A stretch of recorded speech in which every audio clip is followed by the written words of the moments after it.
বিসমিল্লাহির রহমানির রহিম। সাউথ কোরিয়াতে আপনার ভিসা পার্সেন্টেজ কত, এটা আপনি নিজে যাচাই করতে পারবেন। আসলে মূলত সাউথ কোরিয়াতে যেসব কারণে ভিসা হয় না, আবার যেসব কারণে ভিসা হয়, এই কথাগুলো আপনি যদি মাথায় রাখেন তাহলে আপনার জন্য সহজ হবে। যেমন আপনার একটা বন্ধু ভিসা পাইছে, আপনি ভিসা পান নাই, এটা নিয়ে ডিপ্রেশন যাওয়ার কোনো সুযোগ নেই। কারণ আপনি নিজেই জানেন আমার ভিসা হওয়া 80% ছিল বা ফিফটি ফিফটি চান্স ছিল, আমি পাই নাই, আমার না পাওয়ারই কথা ছিল।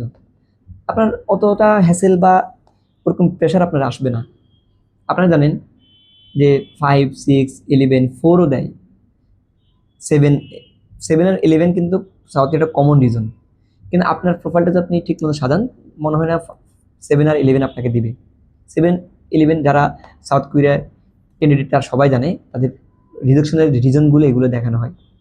সাউথ কোরিয়াতে আমি কয়েকটা দিক আপনাকে বলে রাখবো, যেগুলো আপনার এলিজিবিলিটি এবং আপনার ভিসা রেশিওকে খুবভাবে প্রভাবিত করবে। 1 নাম্বার আপনার বয়স, 2 নাম্বার আপনার স্টাডি গ্যাপ। বয়সটা মাস্টার্সের জন্য 1996 পরে যত থাকবে, যত কম হবে, 96, 97, 98, 99, 2001, 2 এবং যত থাকবে, যত কম থাকবে তত ভিসা রেশিও অনেক অনেক ভালো থাকবে। সেকেন্ড নাম্বার হচ্ছে স্টাডি গ্যাপ। স্টাডি গ্যাপ আপনি 21, 22, 23, 24 যত কম থাকবে, 25 ফাইল, অবশ্যই তার ডেট অফ বার্থ কম আছে, তাহলে তার ভিসা আমি মনে করি অনেক অনেক অংশে বেড়ে যাবে। প্রপার ডকুমেন্ট এবং ব্যাংক স্টেটমেন্ট যদি ঠিক মতো দেখাতে পারেন, তাহলে ইনশাল্লাহ আপনার ভিসা হবে। ভিসা না হওয়ার কারণটা খুব কম থাকে, এবং খারাপ একটা ইউনিভার্সিটি হলেও আপনি এই ভিসার জন্য যদি দাঁড়ান, তাহলে আপনার জন্য মনে হয় না ভিসা পেতে ব্যাক পোহাতে হবে। তো যাই হোক, সাউথ কোরিয়াতে আপনি আপনার প্রোফাইলটা ঠিক মতো দেখেন। এখন আপনার দেখলো সাউথ কোরিয়ার জন্য এলিজিবল না, সেনজেনের জন্য এলিজিবল না, তাহলে আপনি আপনার জন্য কোন কান্ট্রিটা এলিজিবল, ওটা মানে অ্যাকচুয়ালি আপনি নিজেকে নিজে জাস্টিফাই করেন। যেমন আমার একটা কথা বলি, আমার কিছু স্টুডেন্ট আছে যাদের আমি দেখি সাউথ কোরিয়া তার জন্য ভালো হবে, আমি সবসময় সাউথ কোরিয়া তাকে প্রেশার করি, কারণ আমার কাছে সাউথ কোরিয়া যেমন মালয়েশিয়াও আছে, আমার কাছে সেনজেনের প্রতিটা কান্ট্রি নিয়ে আমি ধরে ধরে কাজ করি, যেগুলোতে বর্তমান মার্কেট কাজ চলমান। তো আমি আমার কাছে আসলে একটা স্টুডেন্টের ভিসা পাওয়াটা আমার মৌলিক লক্ষ্য থাকে।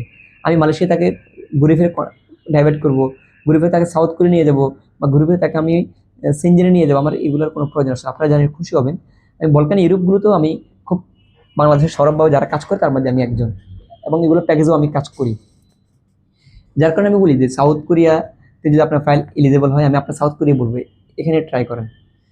এবং আপনার যদি প্রোফাইলটা যদি সেনজেনের জন্য থাকে এলিজেবল, আমি অবশ্যই সেনজেনের জন্য আপনাকে সবচেয়ে সর্বাত জোর দেবো আমি, যে সেনজেনই আপনি করেন। কোনো কারণে যদি সেনজেন যদি আপনার না হয়, সাউথ কোরিয়া না হয়, আমি আপনাকে যদি কোনো কারণ থাইল্যান্ড কিংবা আপনার সুবিধা অনুযায়ী আমি যদি মালয়েশিয়া ডেবিট করি, আপনি মালয়েশিয়া করবেন।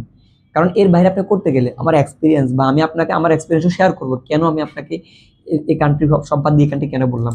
তাহলে আপনার অন্তত এগুলো বুঝতে রকেট সায়েন্সের প্রয়োজন নাই, আপনি নিজেও বুঝতে পারবেন। এবং আমি আপনাকে যে আপনার প্রোফাইল দেখে একদম প্রতিটা কান্ট্রিকে ধরে ধরে এবং কত পার্সেন্ট সারা বাংলাদেশের কে সামনে রেখে আপডেট তথ্য দিয়ে আমি আপনাকে একটা গাইডলাইন করবো, আপনি তাহলে বুঝতে পারবেন।